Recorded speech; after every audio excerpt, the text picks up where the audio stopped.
Right now I'm working as resource mobilizer in partnerships, but the title is project and finance officer. I've been with GCC for the last 4 years. GCC started in 2008, that is when it was established, then re-established in 2018, and then the formal operations started in 2019. What made the organization to be formed was our director. There are 2 co-founders, they have disabilities. So you can see we are a young team and they are youth. So it's a youth-led organization, and it is also a leadership hub. We have different pillars right now. One of them is community education. What we do with community education, we try to educate people with disabilities on different issues affecting them in the community and trying to create awareness. You know, most of us as persons with disabilities, we are not understood and what we go through in the society. Another pillar that we are working on is economic empowerment. You find that people with disabilities, they are not really included, so they don't have the openings, the employability skills that I will call them able people that have. Yes. Though it's not like disability is not inability, but they do not have the skills, they do not have the knowledge, how they are supposed to go on this. So we are doing economic empowerment. For example, we have different types of disabilities. Some of them are doing tailoring. We try to get partnerships so that they can undergo tailoring. We try to teach them a sign language interpretation. We also have barbering, kunyoa. We also have salon. We try to teach our women on how to braid and all, so that they can be economic empowered. Nice. Like, we don't want our people to just be suffering. You know, you are not, as a woman, you're not able to pay your rent. You know, you have that child and maybe you are a single mom. What will your child eat? You know, the pain of a mother is not having food for their children. Yeah. Yes. So the other pillar that we have is health programming, and that we have GBV, gender-based violence, SRH, sexual reproductive health rights. We also have mental health. People with disabilities, at some point, if they are not really empowered, you find that they are battling with depression, they have stress, the mental health part. They are not like, they do not know how am I going to live with this life? I have this kind of disability, I am deaf, honestly. How am I going to communicate with people, and most of people do not know sign language? And maybe I have a certain disability. How am I going to live with it, and how am I going to accept it? So we try to tell them, we try to teach them on social acceptance and self-acceptance too. That is on mental health. On GBV right now we have a project and the Urgent Action Fund. We are trying to have legal aid clinics and lawyers, that is under legal aid clinics, and then counselors. Right now we had a session on counseling. So we try to have one-on-one with our beneficiaries, and that is informed by research. So that is another pillar. So before we carry out any project, we have to go to the community. We know, like here in Kibra, what is affecting we as people with disabilities, what is really the issue which is on the high, what is happening in the community. We just don't say we want this funding, what for? We want to know, we want to understand, me as a person with disability, I have this issue. So for example, we've carried out four researches right now, and I'm happy about that. One of them is on uptake of SRH, HIV, and GBV, and that was informed by this project, Invisible Disabilities. So there are visible disabilities and invisible disabilities. So you find that if you call me as a person with disability, you expect me to have a wheelchair. That is what most people know, or a crutch. But if I'm deaf, how will you know I am deaf? If I have mental issues or I am mentally impaired, how will you know I am mentally impaired? So those are some of the invisible disabilities. That is mental impairment, deaf.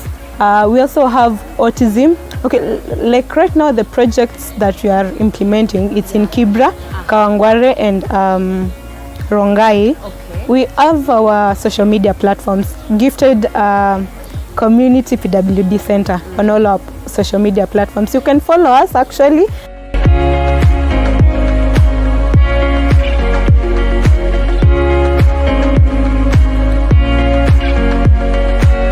So on how we get them, I've told you that we we are informed by research. So before we carry out any research, maybe we go to household, or maybe if this project we've seen that people really need mental health, they have an issue with mental health. That is when we'll come in and say, oh, kumbe watu wako na disability wako na shida na mental health, so we need a project on mental health. Then that is when now I'll go down and think, all right, we need funds.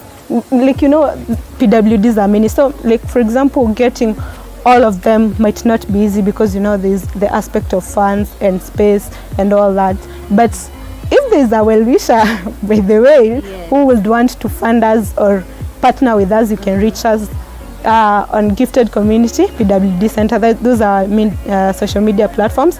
Gmail, we have a Gmail, Gifted Community PWD Center at gmail.com. We have our Twitter chats. We carry out Twitter chats weekly or monthly. It depends with the project that we are having or the problem that we've seen our beneficiaries are having. So please, when we have a Twitter chat we update, please come help us, or maybe you will give us a facilitator pro bono. You know, this is how we do these things. You come, you say, oh, you know what, I can help you on mental health, I can help you on GBV, on HIV, you know, I can help with your beneficiaries on maybe tailoring. I have an institution, I will check some of your beneficiaries. We will really appreciate. Me as a young person, it's the things that I've had. You see, like PWDs, they really have a lot of issues, you know. So that, like, getting to understand these people, and as young as I am, you find that you have to voice out. You have to be that voice that people will not maybe know or people will not have, you know. So please follow us. Partner with us, we'll really appreciate any resources that you have. We also have an initiative on pads. We have Giving Friday, so we have people send us anything that they have on pads, at least to help a girl to be in school, a girl with disability to stay in school. So like for example, last month we gave out pads, the ones which we got. And right now we do not have pads in the office. So anyone who will wish, even always maybe soft care, will come through, you give us pads, we help our girls to stay in school. Also we have girls who have cerebral palsy, or we are also boys. I will say both genders, they use Pampers.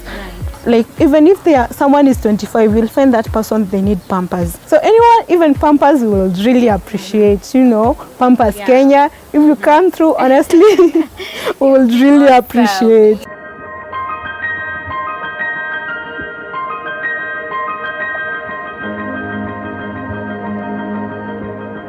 You are watching TV 47, the home of untold stories.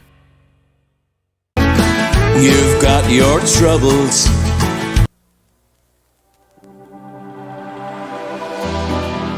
How well do you know what's happening around you? Morning Cafe with heated political debates. Baraza la Siasa. Hiyo kitu azungumzie, angalie hali ya maisha ya watu. Informative health discussions. Business, farming.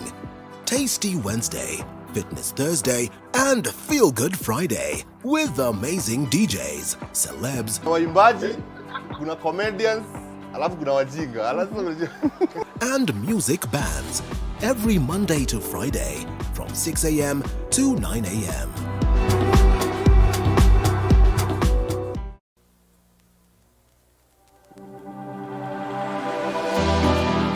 How well do you know what's happening around you? Morning Cafe with crossing county borders, withstanding harsh weather conditions, all because of you, as we bring you different farming tips and experiences. Normally the farmers have the normal growing products, the NPKs, the basal fertilizers, but due to overusage of our soil and all that, the crops have become more needy. Did you know that spinach, the normal spinach, has a lot of acid than even sukuma wiki? We bring you the stories of different farmers who've brought biodiversity to life by telling the stories of their farms and giving their experiences. I mix the top soil with enough manure and DAP. So after that I take my plants as it is in that pot. I plant it as it is. Every Sunday at 6:30 p.m. You are watching TV home of untold stories.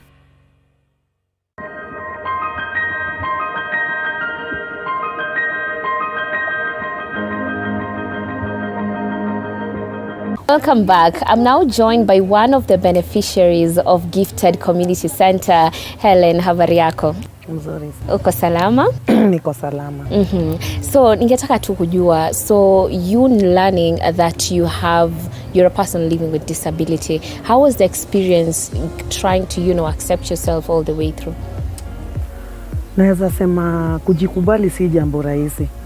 Ni mlima mzito, lazima upate wenye wanakushikilia mkono. So kwangu mimi ilikuwa jambo rahisi sana kujikubali. Mpaka ilifika time ile unakuwa na chuki, sababu ni kitu yenye maybe ukuzaliwa nayo ama ulizaliwa nayo na hujakubali. Yeah.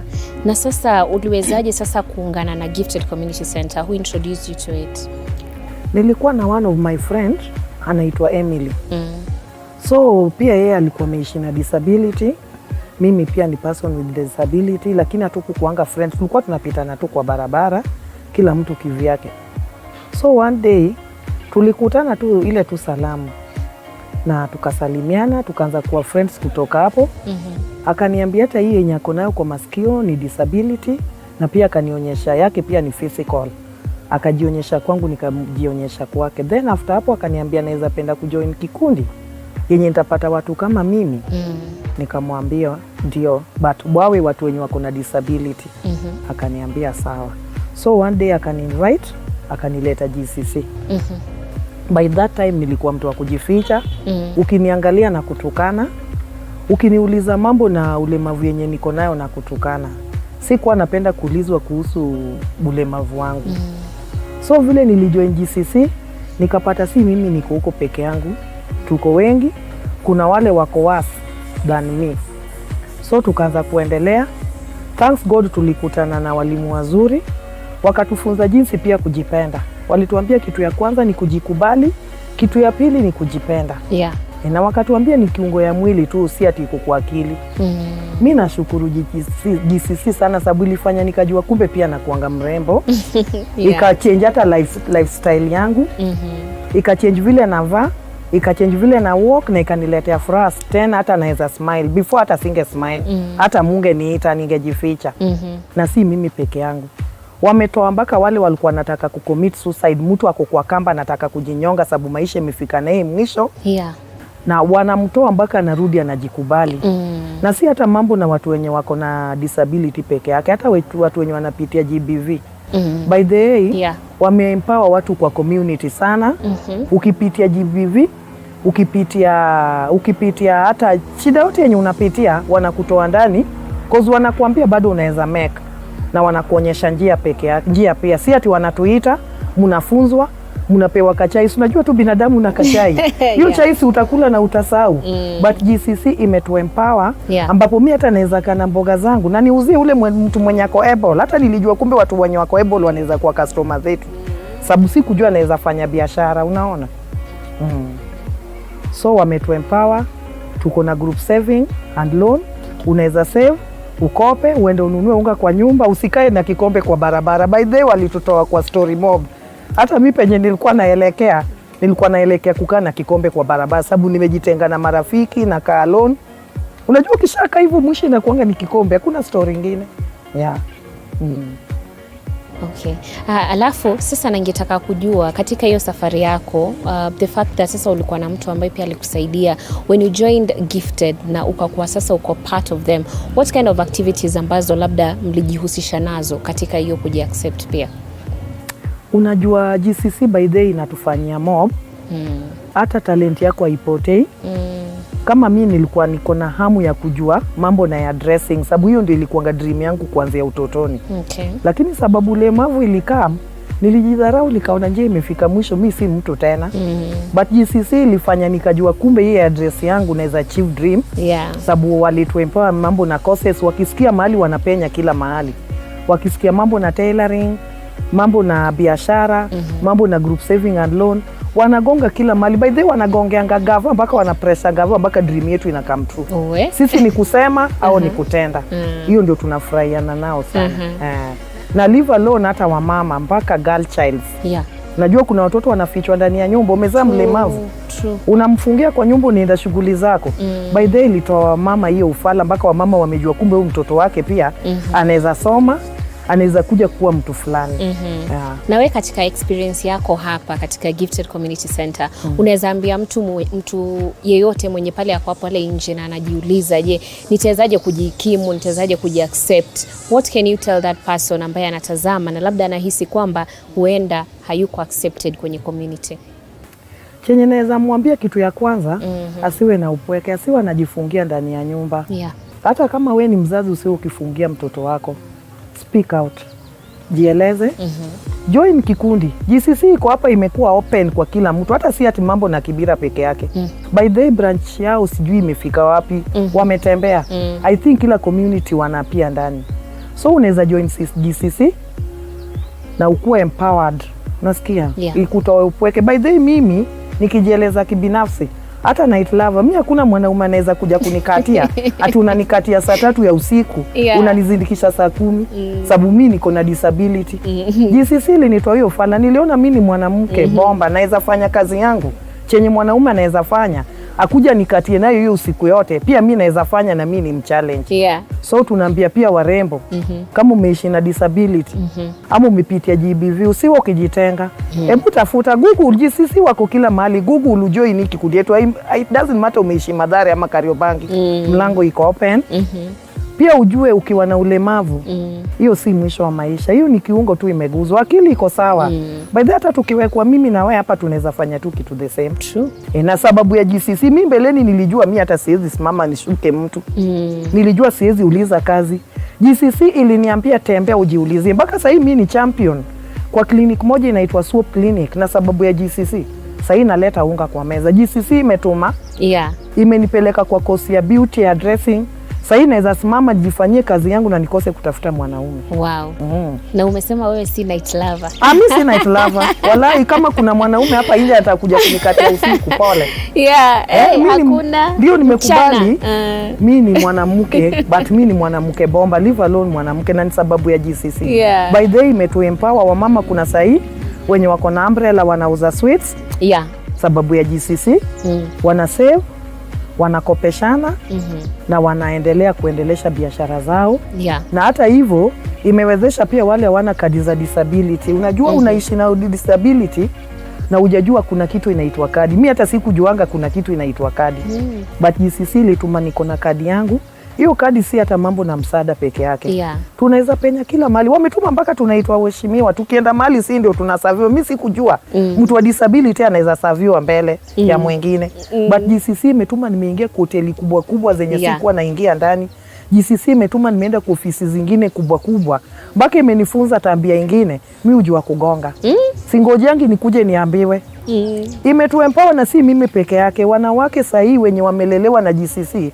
Haki ya Mungu hakuna mwenye naomba na kikombe kwa street. Hiyo naweza kuwa nimedanganyana. Hiyo ni poa sana. Muda kidogo unatupa kisogo, but thank you so much Helen for sharing your story and your experience with GCC. Tutakuwa na mwingine, hivyo basi please keep it tuned. We are back with Florence, who is also one of the beneficiaries of Gifted Community Center, and she will share her story as well. So karibu sana. Asante. Habari yako? Nzuri sana. So tueleze ulijikutaje katika ile hali ambayo uko? How did you find yourself having, that physical disability? What happened? Nitaongea Kiswahili. Mimi niliweza kujikuta ile wakati kutoka 27 wakati ile kura iliweza kupigwa. Hiyo mambo ya Raila, Mheshimiwa Raila na Mheshimiwa Kibaki. Hapo wakati walitangaza, hapo ndio fujo iliweza kuwa kidogo mchana. Usiku tukiwa tumelala, fujo ikaendelea sana, na ndio tuliweza kujikuta niko kwa hiyo hali. Tuliweza kuchomewa nikiwa kwa nyumba. Nimelala na watoto wangu wawili. Baadaye huyo mtoto mmoja angeweza kusurvive juu alifariki hapo juu ya moshi, na alikuwa na wiki 3. Sasa nikijaribu kupiga nduru, moshi inaingia tena narudi na nyamaza. Baadaye wasamara mema wakakuja kutusaidia, nyumba yetu ilikuwa ishashika moto kabisa. Sasa wakati waliweza kupiga hii mlango hivi, ilirudi tena ikaniangukia. Mali niliumia sana ni huku. Sana ni huku, nilikuwa nimelala na tumbo. Ile neti wakati ilishika moto iliweza kunigawanyikia kwangu. Hata ile nguo yenye nilikuwa nimelala naye waliweza kuitoa hivi kama karatasi mpaka ngozi yote ikaweza kutoka. Sasa hiyo sikuwa naona, nimefura, mwili pia imefura, baridi, hii moto, moshi, na huyo mwingine tuko naye kwa hospitali, lakini sasa ule mdogo aliweza kufariki hapo tu, na ningemwacha kwa kitanda angekuwa jivu. Sasa nilimchukua nikamweka chini hapo tukakona, hapo ndio aliweza kukufia. Ule mwingine wakati tulienda hospitali alikaa 1 month na akafariki. Sasa mimi nikabaki tu peke yangu. Sasa kutoka hapo ndio masaibu ziliweza kwanza kunishika. Niko kwa hospitali najiuliza nikitoka nitaanzia wapi. Nikawa ninahangaika sana, napata shida. Nilikuwa nikifanya kazi ya kliniki kwa Kenyatta. Pesa yangu ikafika 80,000. Wakasema nisilipishwe. Nilikuwa nikisaidia pale. Nikawa nimetoka, nimekuja bado sina ile uwezo. Mwili yangu inaendelea kulema. Sina uwezo, usaa pia zimejaa kwa uso siwezi ona. Naendelea tu kulema. Kuna mahali tulikuwa tumeomba sasa wasamria mema niweze kukaa pale. Pia maisha pia ikuwa mzuri sana, iliweza kunilemea. Sasa wakaniletea, wakanipeleka kwa mzee mwingine anaitwa Olenya, alikuwa pale Nairobi East. Msaada ilikuwa imekuja kwake. Nikaenda nikajieleza, walikuwa wananitumia wageni Monday, Wednesday na Friday at least waende clinic, wanipeleke nioshe zile vidonda, niweze kupata kama hii maziwa, na wananirudisha kwa nyumba. Baadaye nikaendelea kulema tu. Wakaniletea tena wasamaria mwema. Mimi nikajieleza hata vile ninapata shida, sina mbele wala nyumba na nitakufia kwa hiyo nyumba. Niliomba msaada kama wanaweza nipeleka hospitali. Kunipeleka hospitali nilipelekwa Nairobi Women. Kunipelekwa Nairobi Women, hapo ndio sasa lilianza matoaji. Nilikuwa mlemavu kabisa. Mpaka natembea kwa wheelchair. Hata Jefu kwa K25 alikuwa bado kwa 24, sasa yako TV Citizen, alikuwa ananioji paka analia kwanza. Ndio anajaribu kuniuliza sasa hivi vile nikiangalia vile niko. Na baadaye maisha yangu imebadilika nikiangalia vile nilikuwa na vile niko. Ni siku moja nitaweza kutembea nirudi vizuri kweli? Sasa mimi akiniuliza hivyo ninalia juu naona hakuna siku nitaitembea vizuri. Hapo ndio sasa niliweza kupata hii ulemavu. Na ukiniangalia vizuri mimi sina masikio. Ndio kwa sababu ninajaribu kufunga hii kitambaa juu si watu wote wanaweza nielewa. Alafu nimelema pia vidole. Alafu hii side nimefanya operation mara 10. Siwezi kufanya kazi sana kama hii ya kusimama kwa moto nini. Labda kama naweza kupata kama wasamaria mwema wanishike mkono at least waweze kunisaidia. Kama wanaweza kunifungulia biashara, naweza kufanya kama kuuza nguo, viatu. Ndio saa zingine kama kukiwa na hii hali ya baridi na nilemea sana. Na pia saa zingine siwezi amka vile. Ona sasa ninalia, nimebaki, tulikuwa watatu. Nimebaki peke yangu. Mungu akanisaidia nikapata tena, sasa niko na watoto watatu. Wale walifariki mbeleni walikuwa wasichana 2 na sasa niko na wasichana 2 na mvulana mmoja. Sasa kwa ule mwenye anaona kuna uchungu anapitia shida, asione ako peke yake. Mimi nilikuwa hivyo. Na kulingana na hii shirika vile unavyoiona hapa imenisaidia sana. At least inanipatia ile nguvu. Nilikuwa ninakaa peke yangu, naona ni kama mimi si mtu wa maana kwa watu wengine. Lakini wakati nilianza kujiunga na inanishika mkono. Kuna counseling. At least wanaweza kutuita tuungane sisi wote. Kama unaweza share story yako, at least unaona hauko peke yako, mko wengi, lakini tena inarudi wanakufanyia kazi mpaka unaona uko strong sana. Imenisaidia sana na ninashukuru Mwenyezi Mungu azidi kusimama nao. Kwa hivyo tangu ujiunge sasa na Gifted Community Center, kutoka hapo maisha yako yamebadilika vipi? Imeweza kubadilika kimawazo. juu wanaeleza mtu, unafanyia counseling, wanafuatilia, mnaitwa, mnajiunga pamoja. At least ninaona nimebadilika, si vile nilikuwa nashinda niko peke yangu ninalia, sina mtu ule mwenye mimi naweza share na story. Imenipatia nguvu, at least nikitembea mimi niko strong. Nimekuona uko strong. Na Mungu ni mwema. Na imani juu pia tunashukuru Mungu azidi kusimama nao juu anatusaidia sana. Unajua si rahisi mtu kujua story yako kama wewe pia hujakubali kwenda kuelezana story yako, inakuwa ngumu sana. Ni kweli. Na nafurahi uliweza pia kuungana nao, kwa sababu iwapo umeweza kujiaccept na hivi sasa una watoto, una watu ambao wanakutegemea, na hata wanapokuwa najua wataweza pia kukusaidia hata zaidi.